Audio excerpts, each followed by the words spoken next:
Wieso wird der Säcki hier verhaftet? Ah, weißt schon wieso? Darf ich wenigstens Sound machen? Oldschool Hip-Hop oder so? Wehe, ihr macht Techno. Free Autoposer! Einsteigen. Gut, also Tosca, jetzt mal im Ernst. Wieso werden eigentlich mehrheitlich Autoposer kontrolliert?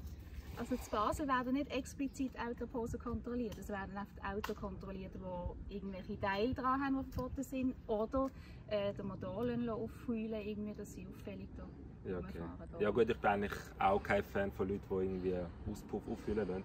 Ich bin halt einfach mehr hinter den Leuten, die halt gerne ihr Hobby machen. Aber wenn jetzt einer da kommt mit dem Auspuff, da, wo die Chantas und die Laras begeistern, muss auch nicht sein. Wann werden eigentlich endlich mal die Aargau aus dem Verkehr gezogen? Ja, los, das ist die Aargauer machen das, nicht wir, du musst sie fragen. Also eure Kollegen von Aargau. Wir haben es gehört, bitte unternehmt endlich etwas. Und was ist mit Velofahrern, die Veloweg nicht benutzen?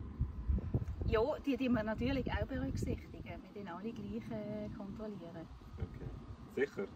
Ganz sicher. Und ich habe gesehen, man kann sich bei der Baselpolizei mit dem C-Ausweis bewerben. Stimmt das? Ja, genau, das stimmt. Also schon längere Zeit genau, kann man sich mit C-Ausweis bei uns bewerben. Genau. Cool. Und suchen die noch Leute? Ja, immer. Wir suchen immer Leute für so einen interessanten, lässigen Job. Ja, sind wir offen. Easy. Und Genau. ich kann mich auch bei euch bewerben? Ja, komm, auf jeden Fall. Soll ich? Natürlich. Ich schwöre, ich komme. Jetzt sind ich alle die Velofahrer und Aargauer mal aus dem Verkehr. Es wird Zeit. Danke vielmals, gell? Bis dann.